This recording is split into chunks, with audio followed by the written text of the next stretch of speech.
Este é o podcast Sobre um Dizer. Eu sou a Cauana Mestre. E eu sou a Licene Garcia. Somos psicanalistas e aqui conversamos sobre filmes, séries, literatura, coisas da vida. E claro, sempre com a psicanálise.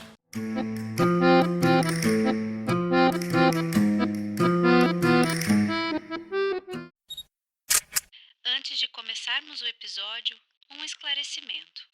Nosso podcast mudou de nome. Éramos sobre o feminino e agora somos sobre um dizer. Se você recebeu a notificação, não estranhe. Só mudamos de nome, mas nosso papo continua o mesmo. Bom episódio!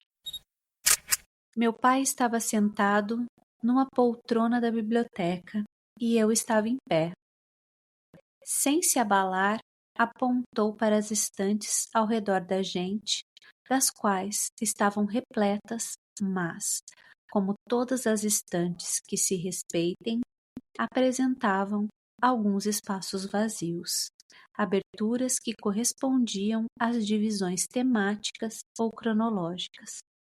Logo, ele me respondeu: por mais que haja livros, por mais que a gente leia ou escreva, sempre haverá buracos nas estantes.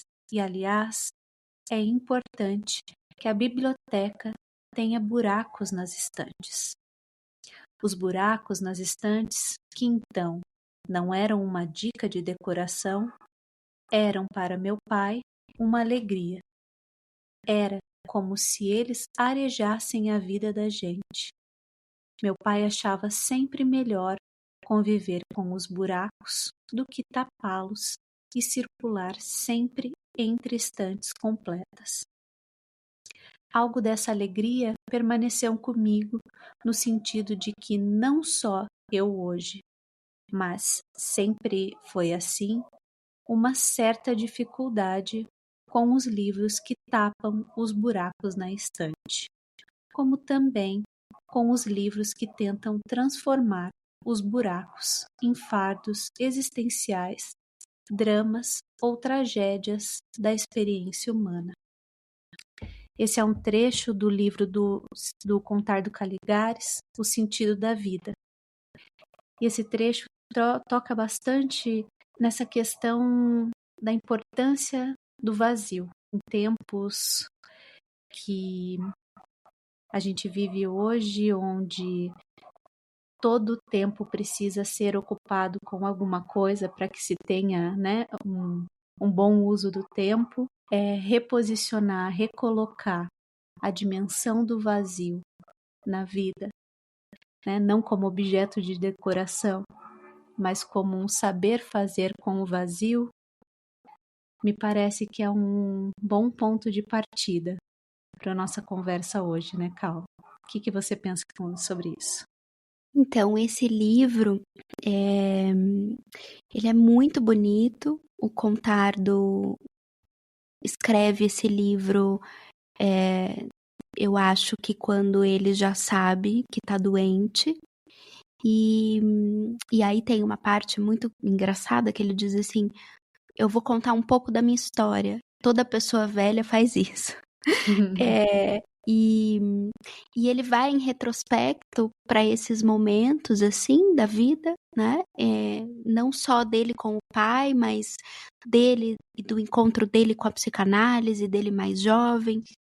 E o que ele vai dizendo, e essa é uma grande tese do Contardo, é uma coisa que um dia ele disse numa entrevista, e as pessoas ficaram tão chocadas com aquilo que ele sempre precisava redizer, cada vez que ele era entrevistado, que ele nunca quis ser feliz.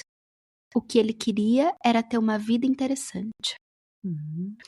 E então, nesse livro, ele discute muito esse imperativo da felicidade. Uhum. E que eu acho que conversa muito com o manejo do tempo. Então, se você não vai usar o seu tempo para ser produtivo, se não é um tempo de trabalho, se não é um tempo de produção mesmo, no sentido capitalista, de você estar aí produzindo alguma coisa, ofertando alguma coisa, então você vai usar esse tempo para fazer uma coisa que você ama, mas tem que ser uma coisa mesmo, assim. Então você vai sair para tomar um café, você vai ao cinema, e isso vira de novo um imperativo, o imperativo do prazer, o imperativo do estar só, o imperativo da solitude, tudo se torna uma ordem. E é como se fosse impossível passear por esses lugares sem ficar a serviço deles. E aí isso me lembra muito de uma coisa que a gente discutiu esses dias, Li, de um termo que você... eu já até tinha ouvido falar, mas que você trouxe à tona numa conversa, que é o JOMO. Sim. Não, é o É o FOMO. FOMO. Primeiro é o FOMO. Isso. O JOMO é uma resposta. Isso. Que é Fear of Missing Out. Que é essa angústia diante da possibilidade de perder as coisas, de perder as atividades.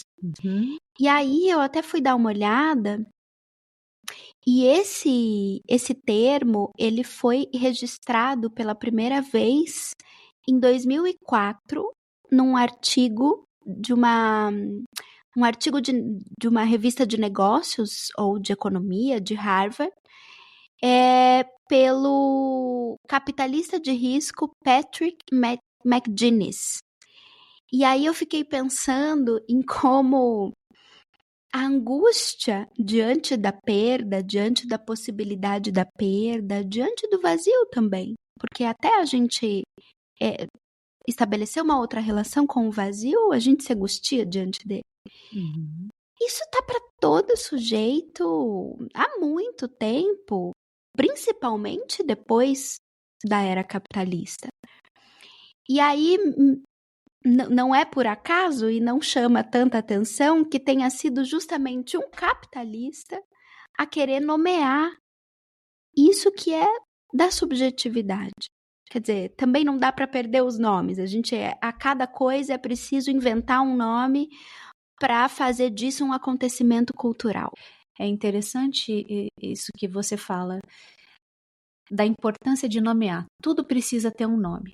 Nada pode escapar. Fica nesse campo de que é preciso nomear tudo, é preciso explicar tudo, é preciso ocupar todo o tempo, né? Como você ia dizendo. Não basta tomar um café. Você precisa ir na melhor cafeteria e aí você passa horas ali escolhendo a melhor cafeteria e aí você fica cansado de tanto tempo que você levou para escolher uma cafeteria e daí no final você não vai tomar café. Você desiste. Igual os streamings, por exemplo. Exatamente. Você tem uma série de streamings, aí você passa lá horas escolhendo filme, nenhum filme é bom o bastante. Aí chega uma hora que você se enche o saco, você desliga a televisão e vai dormir. Ou volta pro celular. E agora que você falou disso, não era, me veio essa imagem assim de quando a gente tinha TV a cabo. Gente, isso é muito old school. E o que você ia assistir era o que estava passando. E às vezes só tinha porcaria, não tinha nada que interessasse, mas às vezes eu me lembro assim vivamente de um dia que eu estava em casa, eu estava na faculdade, e aí eu coloquei num telecine da vida e me encontrei com um filme da Sofia Loren, um filme italiano, que eu nunca mais consegui encontrar pelo nome, porque eu não lembro o nome, e eu ri tanto com aquele filme, e eu amei tanto aquele filme, que foi uma experiência, assim, de um encontro mesmo, porque eu não estava esperando nada especificamente, e como justamente quando a gente tá tão preocupado em tornar as coisas felizes, a gente se perde da contingência. Sim. Que é onde mora a felicidade. A felicidade é uma contingência. Sentir-se feliz é uma coisa que acontece. E assim como acontece, passa. É como um instante. Não é o tempo todo feliz, né? Às vezes você escuta aquela coisa. Para você ser feliz, você precisa saber aproveitar a própria companhia. Você precisa ser sua própria companhia. Você precisa saber ser feliz sozinho. São imperativos contemporâneos que mais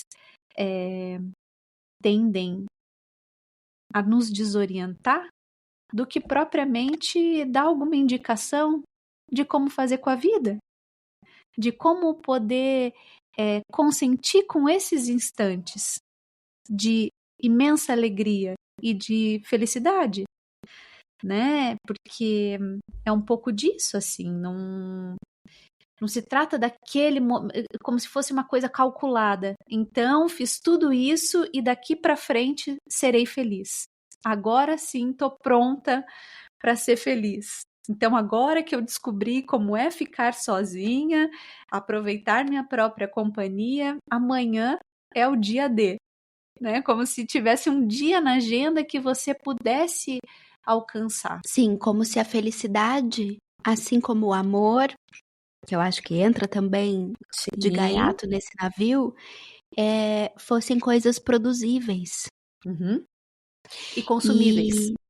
E consumíveis, exatamente.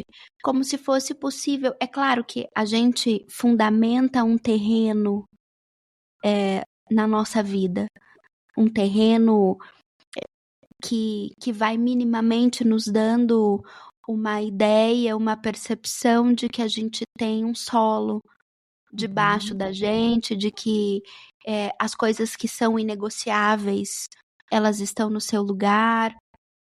Claro, tudo isso, a gente cuida da nossa saúde, a gente está atento ao que nos faz bem, né? Inclusive no sentido do corpo, mas isso não garante a felicidade. Isso é como se fosse o preparo, é como se fosse você decidir fazer uma viagem. O que você vai encontrar na viagem, embora você planeje cada segundo, e eu sou adepta do não planejamento da viagem, você não sabe o que vai achar. Eu me lembro de quando eu fui conhecer Santiago, eu não tinha ido para o Chile, e nós fomos ver a troca de guarda. E estávamos na rua e de repente eu estava grávida, começou a me dar muito calor, estava muito quente, e eu decidi dar uma volta. Falei, vou ver se eu encontro uma sombra. A gente estava assim, bem numa praça, assim, bem no sol. E quando eu dobrei a esquina, eu vi uma placa imensa do Picasso. E dizia assim, aqui tem uma exposição e tal, e uma flechinha apontada para baixo, e aí eu fui chegando perto, vi que tinha uma escada.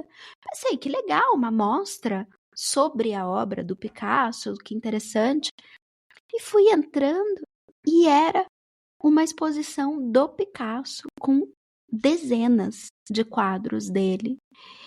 E aquilo, assim, eu fui tomada por uma alegria, por uma surpresa, que até hoje foi a experiência, e o Picasso nem é meu pintor favorito, mas foi a experiência mais incrível que eu tive dentro de um museu, porque foi um acontecimento. Foi um encontro. Foi um encontro. Ali onde você não calculou, não previu, mas que você deu espaço, né? Para isso, porque você podia ter passado, nossa, uma exposição do Picasso, e seguisse em frente. Mas a sua escolha de parar e recalcular a rota é que permitiu com que você tivesse um encontro com alguma coisa que não estava ali de antemão. E acho que é esse o ponto que se perde. Se tenta calcular antecipadamente como as coisas vão ser. O que você deve ou não viver, como que as coisas devem ou não ser. Se eu vou num restaurante, qual restaurante, que mesa eu vou sentar. Percebe? Tudo muito calculado. E que aí não tem espaço nenhum para contingência. E ainda assim, né, quando a contingência acontece, porque é isso que pode ou não acontecer, é isso que a gente não calcula, facilmente tende a entrar como aquilo que deu errado. Aquilo que não foi legal. aquilo que não funcionou, que saiu do Que enquadre. saiu da Não era. linha, É, que saiu dos que planos. não era para ter Uhum, acontecido. Porque, sim. por exemplo, não E era para ter acontecido esse encontro com a exposição do Van não Gogh, era para ter acontecido, exatamente. mas aconteceu. Aconteceu porque você se serviu da contingência desse encontro, e não porque estava ali de antemão. E que Sim. só depois, né, você pode recolher os efeitos desse encontro e que te acompanham até hoje. E eu fico pensando, falando aqui do FOMO, Uhum. o quanto essa sensação de perda, ela vai se tornando, porque a gente não está falando de uma perda simbólica, porque Uhum. existem coisas, a gente perde coisas o tempo todo, né? E às vezes as coisas preciosas, que são preciosas pra gente, se perdem, e claro que diante disso tem angústia e tem afetos, mas quando a perda entra também na série, assim como as coisas boas entram em série, Uhum. como se fosse possível a gente fazer 1, 2, 3, 4 das coisas que se perdem e das coisas que se ganham na vida, Sim. como a própria perda perde o seu estatuto. E aí eu fico pensando em como, mais uma vez, no episódio passado a gente já falou disso, e não tem como tocar nesse ponto, porque o FOMO é muito alimentado também pelas mídias sociais. Por esse modo, não só de ficar a serviço do imperativo da felicidade, mas de ficar a serviço da mostração da felicidade, em que todos os momentos precisam entrar num post, senão eles não Uhum. aconteceram. Acho que vale a pena também a gente colocar, né, para quem não sabe o que é FOMO, dar um exemplo do que pode ser o FOMO. Fim de semana chegando, eu não quero ficar em casa sem fazer nada, quero aproveitar meu fim de semana. Então eu começo a ver tudo que está disponível de eventos sociais. Não é só assim, né? Mas esse é um exemplo. Começo a ver todos os eventos, começo a falar com todos os meus amigos perguntando o que eles vão fazer no fim de semana e meio que fico combinada com todo mundo e ao mesmo tempo com ninguém de que eu vou aparecer. E aí, na hora que tá chegando, eu escolho ou fico justamente diante da impossibilidade de escolher o que eu vou fazer porque eu não quero perder nada. É diante das infinitas possibilidades, você ficar diante da impossibilidade de escolher por medo de perder alguma coisa, por medo de que a sua escolha não tenha sido a melhor escolha. E Então aí você que tá, acaba não talvez. fazendo nada. E aí que tá, talvez, o equívoco. Porque impossível é. É impossível estar em todos os lugares ao mesmo tempo. É Exatamente. impossível estar em 2. Exato. Imagina em todos. Mas como dessa impossibilidade, às vezes as pessoas vão ficando e se perpetuando num lugar de impotência. Exatamente. Como se, por não poder estar em todos os lugares, o lugar onde eu, por fim, decido estar também nunca vai ser bom. Nunca é suficiente. Porque aí eu tô lá, eu decidi ir no programa que eu achei que seria mais legal, Uhum. mas aí eu tô lá e quando eu abro o Instagram, eu vejo que o programa do fulano foi até mais tarde, e eu, à 1 da manhã, as pessoas já estão indo embora. Uhum. Então é como se nenhuma decisão chegasse aos pés mesmo desse imaginário que infla essas possibilidades a ponto de colocar tantas coisas num lugar de ideal, que é, por fim, o ideal da felicidade. Se eu for neste programa, eu vou ter um fim de semana feliz. E é engraçado isso, né? Porque daí você não está nem aonde você escolheu estar, nem aonde você escolheu não estar, você acaba não estando em lugar nenhum. E aí a gente volta para a frase, né? Não tem espaço para o vazio. Hoje, a sociedade que a gente vive é a sociedade da estante preenchida. Principalmente para fazer bonito na foto do Instagram. Uhum. Ou de fundo na reunião. Exato. Né? Aquela estante aqui. E aí me lembrou de uma coisa que são aqueles livros caixa. Sabe aquele livro caixa que quando você abre não tem nada dentro? Mas é a capa de um livro, só que quando você abre não tem nada dentro, porque ele existe para enfeitar a estante. Para preencher o vazio. Para preencher o vazio. Exatamente. E aí aí vamos falar então do Jomo, que veio, Isso. então seria o avesso do fear of missing out. Seria joy of missing out. Então uma certa alegria em poder se autorizar a não querer estar em todos os lugares, né? No fim das contas é fazer um pouco as pazes com a realidade. Porque na realidade é impossível ter tudo. Mas que veja que daí já vira um imperativo, né? Porque daí você tem que tá no jomo, então. Tenho que alcançar o jomo. Vira um imperativo, aí o negócio já descamba novamente. Mas você sabe o que eu tava... encontrei um artigo do New York Times que dizia que o Jomo, ele nasceu, digamos assim, né? O termo começou a ser cunhado em resposta ao FOMO na pandemia, principalmente a partir do relato de algumas mulheres que quando foram afetadas pelo isolamento social, se viram numa posição de alívio, porque descobriram ou redescobriram que não precisavam estar em todos esses lugares, que era possível apenas ficar em casa, não decidir nada, não escolher o melhor lugar, não decidir nada no sentido de escolher entre tantas opções e se perder, né, da própria vontade. Não está Mas sempre como arrumada, produzida, bem vestida, cabelo feito, todos esses imperativos sociais que ainda, né, circulam em torno, e que né, de uma recaem mulher. muito sobre as mulheres, né? Mas e aí, como você disse, isso, claro, eu acho que a pandemia reconfigurou muitas coisas, acho que muitas dessas coisas a gente está começando a poder dizer alguma coisa agora, mas em que ponto isso vira também um imperativo?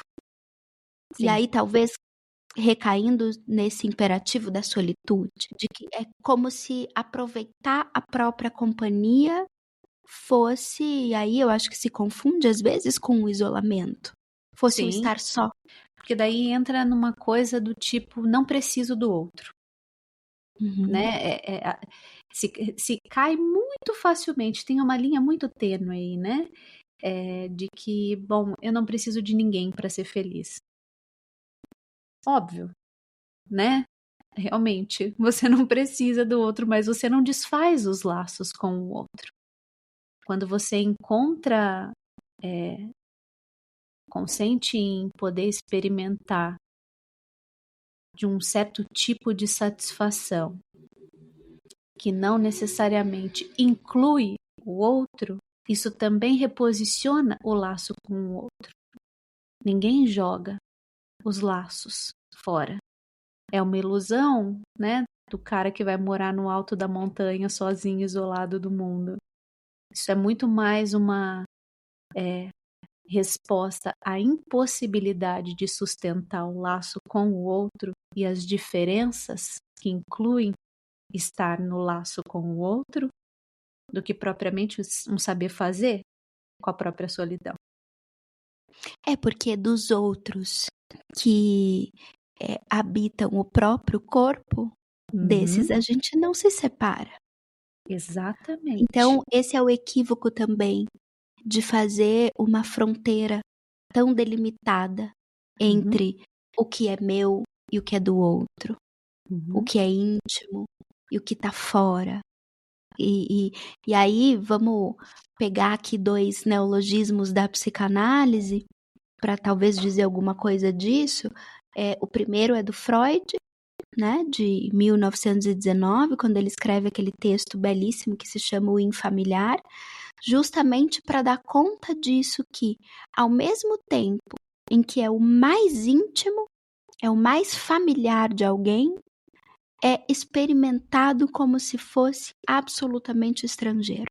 Uhum. Por isso que ele faz esse neologismo infamiliar, que é uma palavra antitética, porque o familiar está dentro do infamiliar. E depois vem o Lacan deslizando um pouco desse termo para falar da extimidade, que é uma intimidade absoluta, mas que é experimentada como se fosse fora, como se estivesse fora do corpo. Então, poder consentir também com isso que há de estranho dentro da gente é revisitar os laços com o outro, como você colocou.